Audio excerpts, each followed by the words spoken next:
Thank you. Thanks, Aaditya. Two quick questions. One is the question of, you raised the question of what's new, and as you, Amita has referred to that in the context of value chains, but just in terms of straight, if you like, economic analysis, is the old effective protection, trade bias analysis in any sense vitiated by it? Is this supported by this? I mean, are the old mechanisms of trade policy analysis still valid, or are they changed by global value chains? The second is we are beginning to see the weaponization of interdependence. And my question is, if a country like India has concerns about its strategic relationship with China, is that, and given the fact that a lot of Southeast Asian integration has been directed to the Chinese hub, how should Indian planners take that into account? One more question from this side, one from this, one from this. One from this, one from this. Yeah. Thank you. Just a couple of quick pointers. One was it's more empirical. Yeah, Dipanshu, I teach courses in economics. So on sectoral proportions of population who are engaged in given workforce across countries in developing nations, that has been gradually changing. Did you find any difference in the proportion of sectoral participation and its alignment with the choices in productivity for exports? Because that's something which I feel is a huge divergence rather than convergence coming in. And the second, which is a more theoretical question, and I think this is something which personally I've been baffling with, is on tech, and how tech, from the way I am seeing it globally, and the kind of tech which is coming as part of the global value chain is somewhere deflating growth, particularly with respect to what it is doing with prices of commodities and mostly services actually. Do you feel that as something that you may want to do as a further stretch to the study that you've done? I don't think that was possible here, but if you look at how the rising integration of technological diffusion, which is allowing for growth or trade to happen, is in other words deflating a nation's growth. Aditya, would you like two more questions? Yeah. One more from this side. One more from here. My name is Dr. Sharma. I have a question to Aditya. You mentioned about the energy wasted in transportation, both for the imports and exports, and creating higher emissions and environment degradation for the global trade. Now, oil and gas are the largest traded commodity, both for the imports as well as exports. Now, there is a third term called the re-exports, which is something like a cargo goes, LNG cargo goes from Ras Laffan port in Qatar to the Gulf of Mexico, gets unloaded. After 15 days, it gets again reloaded and comes to India at the Dahej port. So that is also kind of, that's called re-exports, and that wastes a lot of energy. But the question is that now India, China, Japan, Korea, Vietnam, Bangladesh, they import for the exports. I mean, majority of energy and raw material is exported for the, imported for the export, but it is not so much for USA, Russia, Canada, or Australia, or Middle East, because these are all resource-rich nations, be it energy or metal. But the resource-rich nations are not so aggressive in manufacturing the metals or heavy capital goods. Why it is so, and why this kind of imbalance is there? One more question from Preetham, and then I'll give it. Tell me when you use. No, I'm actually more curious to hear your questions than to hear my answers. Preetham. Hi, Yes, I'm yes. Pritam Banerjee. I'm a logistics sector specialist in Asian Development Bank. I have just two, submissions in terms of the future direction of what could be of this work. One flows from Harsha's comment on sectoral deep dives, and there I really was intrigued by the fact that we talked about the markup and the margin. And the markup and the margin, in my mind, is one mechanism by which, depending on how high or low it is, it gives a luxury to the participant to negotiate domestic transaction cost. And I think that is a very pertinent factor in the context of India. So, as you pointed out, Aditya, there are certain sectors where the markup tends to be higher for the domestic participant, and there India seems to have done relatively better. On the sectors where the markup negotiation for the domestic participant with the lead firm tends to be much more stressed, India seems to have done much worse. So, and that kind of is perhaps that.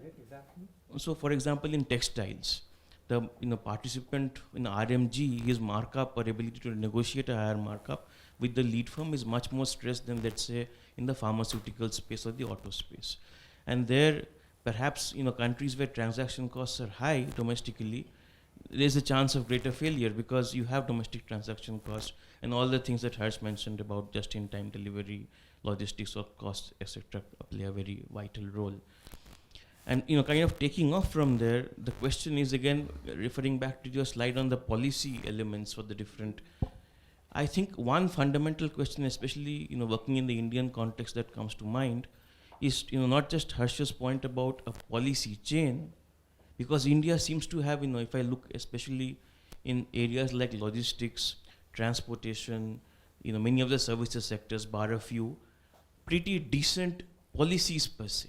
And I'm not touching the labor and the contracting environment where work needs to be done perhaps. It is the question of policy implementation.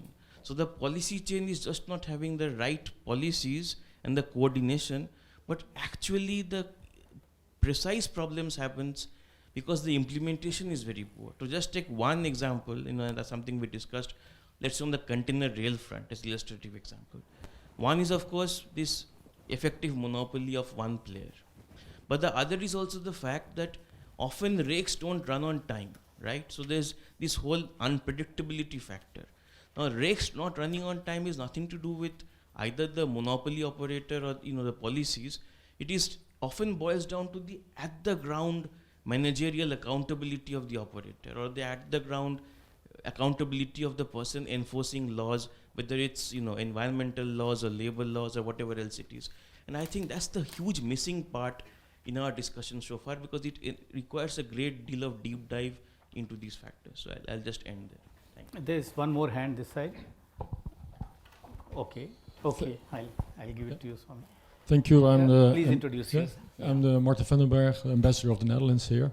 I did in my previous job a lot of work with GVCs within the OECD, so I agree very much that a lot of work has been done already in, for example, OECD. Nevertheless, I think to study the role of GVCs and how to increase participation in GVCs remains very, very relevant, especially also for India. So I think it was a very interesting presentation. A few short questions, I think in the world of GVCs, protection hurts more than in a world without GVCs. Would you agree on that? Competition and tax policies become more relevant than ever. Very much agree with those observations. We notice it also in our countries. And I think the erosion of support or the increasing populism is an illustration, unfortunately, of this. So would you agree with that? I think what we did in the Netherlands, talking about environmental and social policy, we took GVCs as a basis for policies. So we started discussions with all relevant stakeholders, including the companies who are participating in global GVCs, and making policies around those GVCs and addressing social and environmental concerns. And maybe that's also something we could do in a broader sense, and maybe also more in international context, to use GVCs as a tool for policy making in environmental and labor policies. Yeah, there is one hand, Swami, and then this side after him. Hi, I'm Swami Iyer of the Times of India. Getting to some actual things that India has tried. On the auto side, the idea was not that you open up and see what you can perhaps make in India. Under highly protectionist policies, you had a number of foreign companies coming in, interacting with auto ancillaries, and creating a world-class auto ancillaries industry. And on balance, does this mean that this is the right way to create a value chain, start off with that infant industry? Because this government has clearly decided it's going to do this in the case of electronics. So there is this clear phased manufacturing plan where there's going to be 20% import duty on the finished product, then bit by bit on component, year by year, year by year. Is this a right or successful way of creating a global chain, of starting with import protection, you create scale economies, you draw in the foreign player, and that claim that this is different from the old protection. The old protection was for public sector national champions, whereas the new global chain in electronics, for instance, you say Samsung is putting up the largest factory, its largest factory, and this is the way to go. The other counter thing is that we had a situation in the case of pharmaceuticals, where we were making the bulk drugs, the active pharmaceutical ingredients, converting them. Now we are importing that whole lot. In some sense, we have become more part of a global value chain to the extent that we aren't doing everything. But is this a loss or a gain? This side, please. Introduce yourself.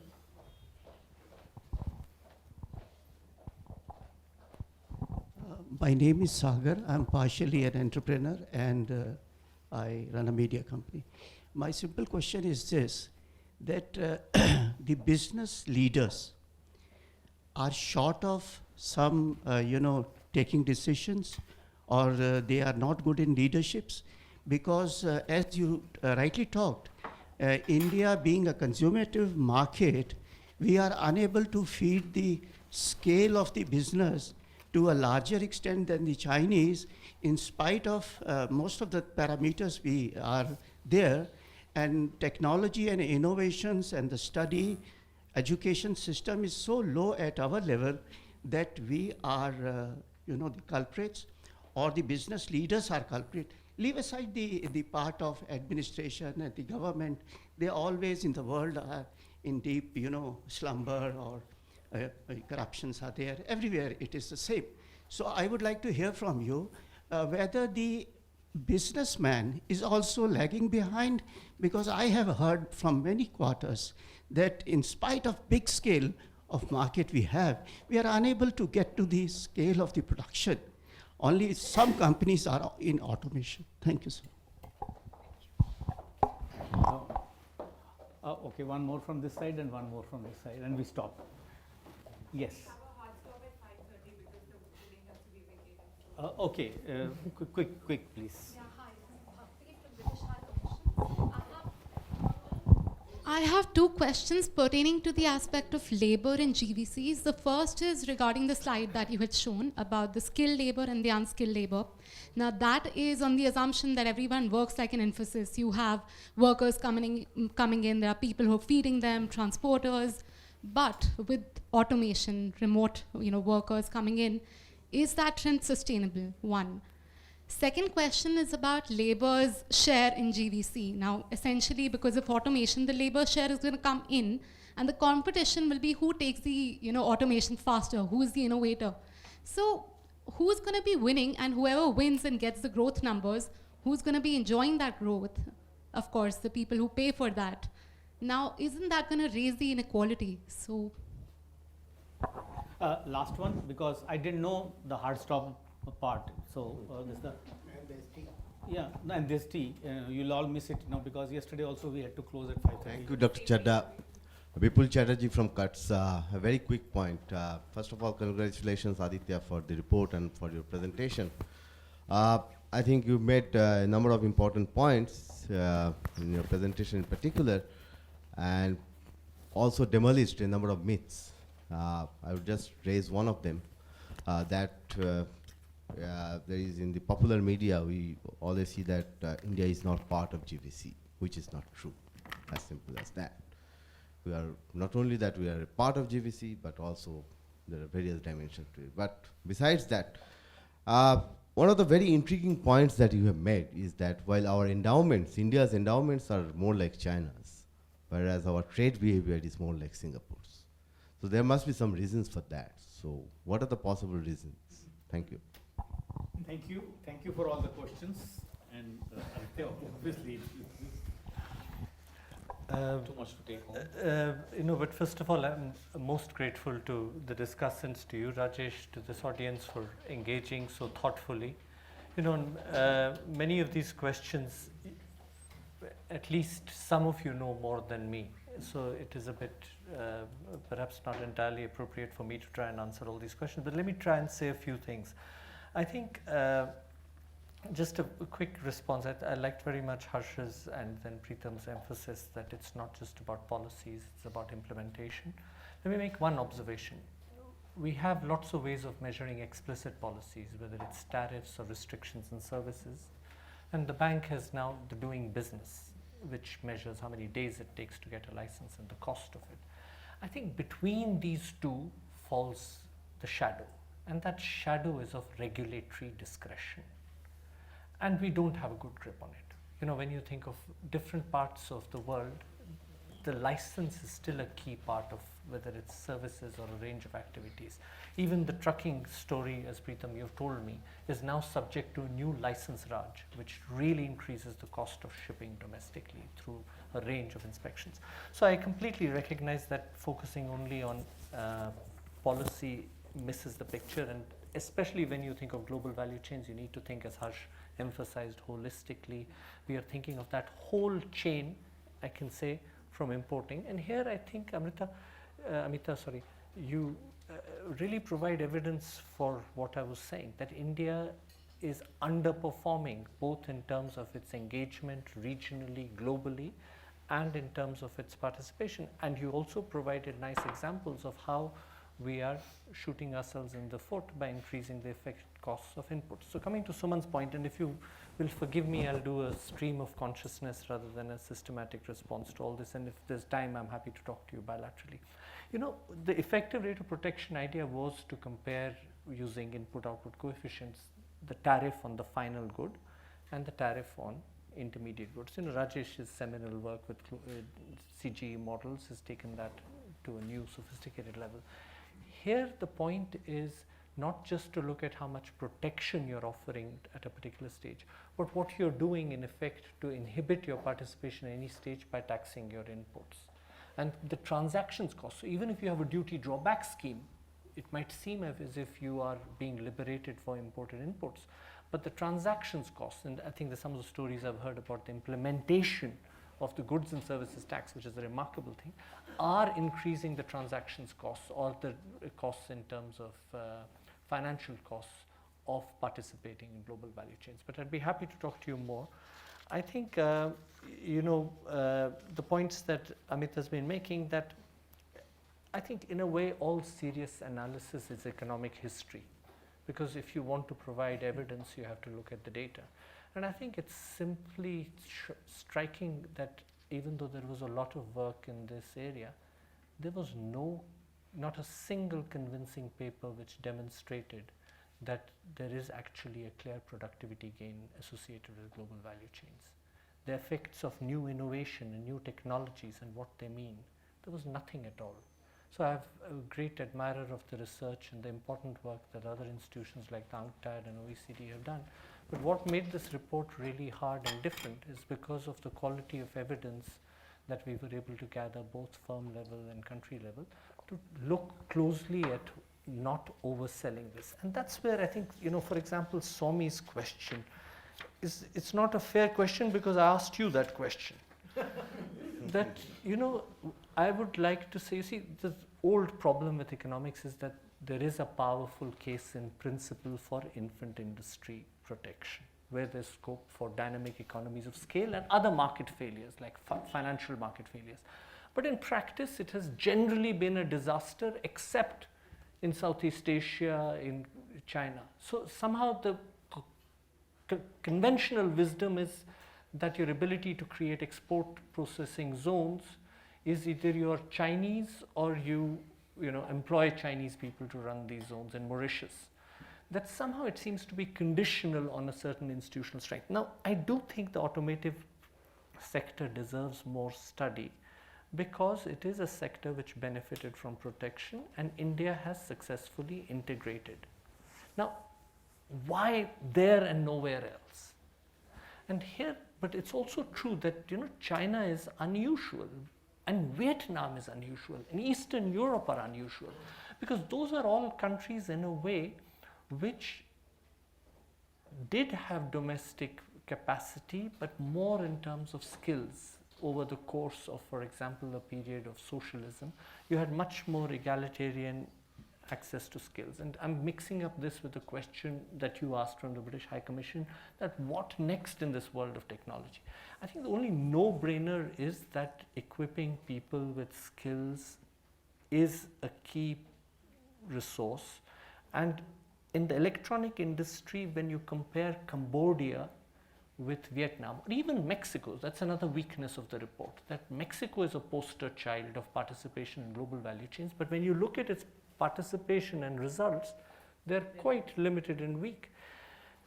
But I think when you compare Cambodia and Vietnam, Cambodia and Bangladesh have been making the same shirts from the same cloth for the last 30 years. They've done it remarkably well and successfully and grown. But Vietnam is beginning to see progression. It's moving up and doing more sophisticated tasks in areas like electronics.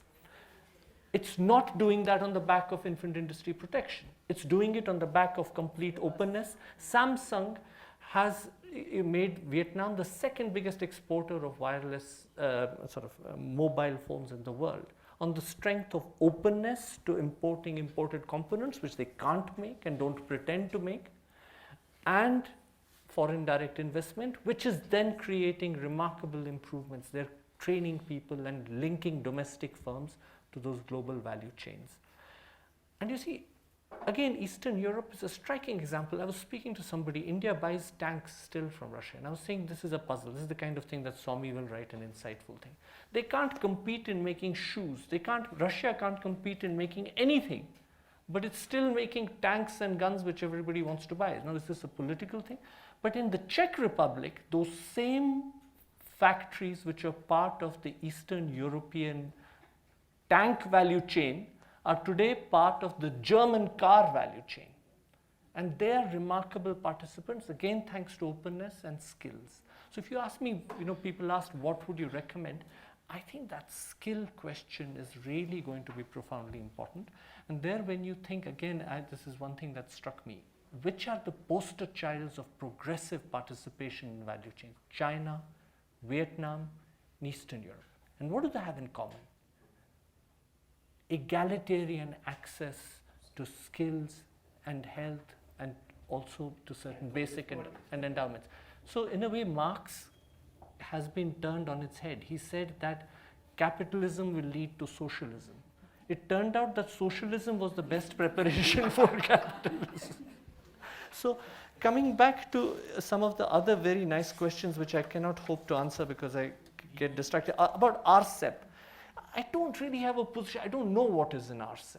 But the point is, if you tell me that being a member of RCEP is more important than the kind of reforms that Harsha has described, it seems to me ridiculous. There's no doubt that there is a cost to being left out. When you sell shirts to the EU, you compete with Bangladesh, which goes tariff-free. When you sell them to United States, you compete with Vietnam, and you have an 8-9% margin. But I think the fundamental problem is domestic reforms which enhance the supply capacity, which would enable us to take advantage of RCEP. One idea that we have often talked about is using multilateral or regional agreements to lend credibility to reform by pre-committing. India did that grudgingly under your esteemed leadership in telecommunications. But we never do that. So the point is that why is that important? Because you see, when I was in Bombay speaking to small industries, everybody said, we will be destroyed. And in a way, there is a truth that if you are handicapped with poor power, expensive logistics, and then you are exposed to competition, it could lead to a durable loss of capacity. So how do you strike a balance between, on the one hand, not unleashing international brutal competition on unprepared firms, and on the other hand, not being a hostage in perpetuity to the weakness of your domestic industry? And one way of doing that is using an international agreement to pre-commit to phased liberalization, gradually. That way you confront both your firms and your regulators with a credible deadline to get their act together. On this question of technology, I'm aware of the time and the PM coming, so the building has to be closed. yeah, but we have 5 more minutes or no? No, there's tea and sandwich if you wish, but it's up to you. I think my preference is to answer the question, but if you'd rather have tea and sandwich. No, but let me just say one last thing before you go, is that, I think we are in a situation where there is a race between two prices. One is the real wage in China. It's increasing, and it creates a pressure to relocate production. The other is the price of the robot, and that is declining. If the real wage increases faster than the price of the robot declines, there is a window of opportunity for conventional, basic, labor-intensive manufacturing. If that doesn't happen, we are in trouble. But I would have loved to talk more about some of the things that we've talked, but we are running out of time. Thank you very much, Aditya. Thank you, Harsha. Thank you, Amita. It's a wonderful session, but thank you very much. Thank you. Thanks.